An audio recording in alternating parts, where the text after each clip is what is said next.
Good morning 11th class student. बच्चों, आज हम लोग ऑर्गेनिक केमिस्ट्री के फंक्शनल ग्रुप और फंक्शनल ग्रुप्स के नामकरण या उनके नाम आज देखेंगे ऑर्गेनिक केमिस्ट्री में। तो चलिए हम लोग स्टार्ट करते हैं। तो स्टार्ट करते हैं हम बच्चों एल्केन से। जो एल्केन होता है, एल्केन में कार्बन और कार्बन के बीच में आपका सिंगल बॉन्ड होता है। एल्केन की जो नामकरण होता है, alkane carbon carbon single bond, और इसका जो अगर फॉर्मूले की बात करें तो इसका फॉर्मूला CnH2n+2 होता है। CnH2n+2 होता है। अगर इसके एग्जाम्पल की बात करें तो जैसे आप लोग देख सकते हैं यहाँ पे CH3CH3 नाम है आपका ईथेन, और इसको हम लोग R और H से डिनोट कर सकते हैं। यहाँ पर कार्बन और कार्बन के बीच में तथा कार्बन और हाइड्रोजन के बीच में बॉन्ड पाया जाता है। इसके बाद अगर हम बात करें एल्कीन की, तो यहाँ पर ये एक अनसैचुरेटेड हाइड्रोकार्बन है और यहाँ पर कार्बन और कार्बन के बीच में डबल बॉन्ड पाया जाता है। कार्बन कार्बन के बीच में डबल बॉन्ड पाया जाता है और यहाँ पर इनका जो फार्मूला होता है वो आपका CnH2n होता है। और इनके जब हम नाम करते हैं तो नामकरण में नॉमेनक्लेचर में इनके नाम के पीछे इन लगाते हैं। तो ये हो गया आपका एथीन, और इसको हम एथिलीन भी कहते हैं।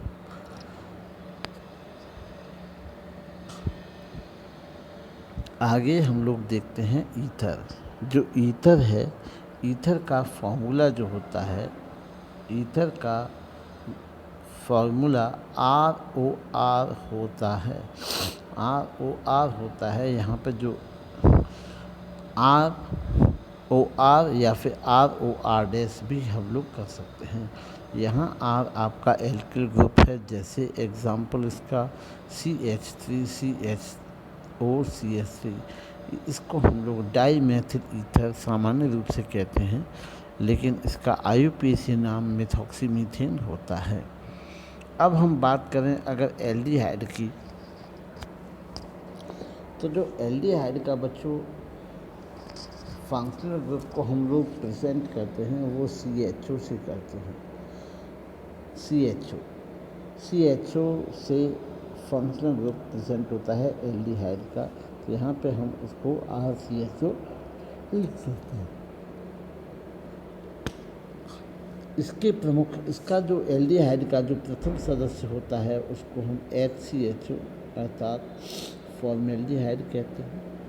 और यहाँ पर इसका CH3CHO, इसको हम लोग मीथेनल या फॉर्मेल्डिहाइड कहते हैं, तथा इसको हम इथेनल या एसिटल्डिहाइड कहते हैं। चलिए बच्चों, आगे हम लोग देखते हैं। आगे है आपका एमाइड्स। जो एमाइड्स होते हैं ये एक प्रकार से हम लोग कह सकते हैं ये आपके एसिड डेरिवेटिव्स होते हैं। जैसे कार्बोक्सिलिक एसिड है आपका CH3COOH, यहाँ से OH रिप्लेस करने के बाद में यहाँ से आपका NH2 जुड़ जाता है, तो ये बन जाता है एमाइड। और एमाइड कि जब हम नामकरण करते हैं तो नामकरण करने के पीछे भी हम लोग एमाइड जोड़ते हैं। तो जैसे CH3, ये एसिटिक एसिड में NH2OH हटाकर NH2 जोड़ने पर ये आपका एसिटामाइड बन जाता है। CH3COCl, ये आपका आ जाता है एसाइल हैलाइड। यहाँ पर एसिटिक एसिड, ये भी एसिड डेरिवेटिव्स होते हैं। यहाँ एसिटिक एसिड या किसी भी एसिड से CH3COOH से OH रिप्लेस होने के बाद कोई भी अगर हैलोजन ग्रुप अर्थात हम लोग कह सकते हैं क्लोरीन, ब्रोमीन, आयोडीन, फ्लोरीन, जुड़ जाता है, तो इस प्रकार से बने कंपाउंड को हम लोग एसाइल हैलाइड कहलाते हैं, एसाइल हैलाइड कहलाते हैं। और इनके जो फॉर्मूले होते हैं, जैसे CH3COCl, तो हम लोग इसको कहते हैं एसिटिल क्लोराइड, इसको क्या कहते हैं, एसिटिल क्लोराइड। और यहाँ हम लोग क्लोरीन, ब्रोमीन, आयोडीन, फ्लोरीन लगा सकते हैं। इसके बाद हम लोग बात करेंगे एल्काइन की। तो एल्काइन की मैं बताऊं, कार्बन के बीच में ट्रिपल बॉन्ड पाया जाता है, ये भी आपका अनसैचुरेटेड हाइड्रोकार्बन होता है। फॉर एग्ज़ाम्पल यहाँ पे आपका आप देख सकते हो, ये जो फॉर्मूला लिखा है ये आपका CH3 ये एसिटिलीन का फॉर्मूला है, और इसको हम लोग एथाइन, IUPAC में एथाइन कहते हैं। अगर हम बात करें एल्किल हैलाइड की, तो यहाँ इनका फॉर्मूला जो होता है RCl होता है। इनको हम एल्किल हैलाइड कह के पुकारते हैं। तो यहाँ पे R की जगह हम कोई भी एल्किल ग्रुप, जैसे मैंने CH3 लगा दिया, तो इसका नामकरण होगा आपका मैथिल क्लोराइड। ये हो गया आपका मैथिल क्लोराइड। अगर C2H5 होगा, C2H5Cl, तो ये आपका हो गया एथिल क्लोराइड।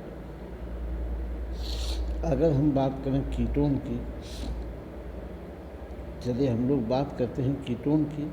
तो कीटोन का जो फॉर्मूला होता है, जो मॉलिकुलर फॉर्मूला CH3COCH6, अर्थात ये आपका कीटोन का एग्जाम्पल है आपका एसीटोन। ये एक कीटोन है। और कीटोन का अगर मैं सामान्य फॉर्मूले की बात करूं, तो यहाँ पर जो सामान्य फॉर्मूला होता है वो आपका RCOR होता है, RCOR होता है। ये आपका हो गया कीटोन। आगे हम लोग देखते हैं कार्बोक्सिलिक एसिड। अगर हम यहाँ पर देखें, कार्बोक्सिलिक एसिड का फॉर्मूला होता है CH3COOH। इसको हम एसिटिक एसिड भी कहते हैं। ये है आपका एसिटिक एसिड। आगे हम लोग देखते हैं एमीन्स। ये आपका एल्कीन में NH2 जोड़ के हम लोग इसको प्राप्त करते हैं CH3CH2NH2। ये एल्किल ग्रुप हो गया आपका एथिल, 2 कार्बन का है एथिल, इसको कहेंगे एमीन, एथिलामीन। और IUPAC में हम इथेनामीन कहेंगे। अब हम लोग बात करते हैं एरिन्स की। तो ये एरिन्स हैं। एरिन्स में आते हैं आपके बेंजीन रिंग वाले कंपाउंड। ये आपका बेंजीन रिंग है। तो बेंजीन रिंग वाले कंपाउंड जो होते हैं, ये आपकी एक एरोमेटिक रिंग में अरेंज होते हैं। यहाँ पर आप बेंजीन को में 6 कार्बन एटम होते हैं, तो इस प्रकार से अब फाइनली हम लोग देखते हैं अल्कोहल और एस्टर। तो जो अल्कोहल होते हैं, अल्कोहल का जो मॉलिकुलर फॉर्मूला होता है वो आपका ROH होता है। इसको हम एथिल अल्कोहल कहते हैं।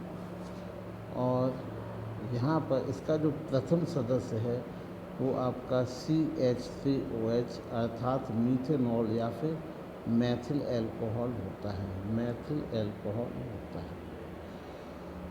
इसके बाद हम लोग बच्चों देखेंगे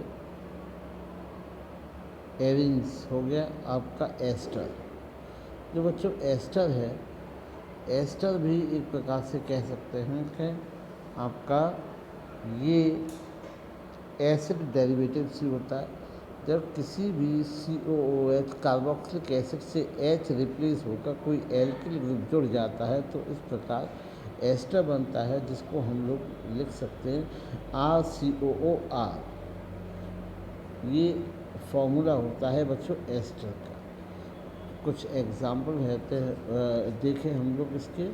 तो CH3COO C2H5, ये हो गया आपका बच्चों एथिल एसीटेट, एथिल एसीटेट। तो ये बच्चों कुछ एग्जाम्पल थे आपके जिनमें हम लोगों ने फंक्शनल ग्रुप और फंक्शनल ग्रुप से क्या नाम से पुकारते का स्टडी किया। उम्मीद है बच्चों को ये समझ में आया होगा। Thank you.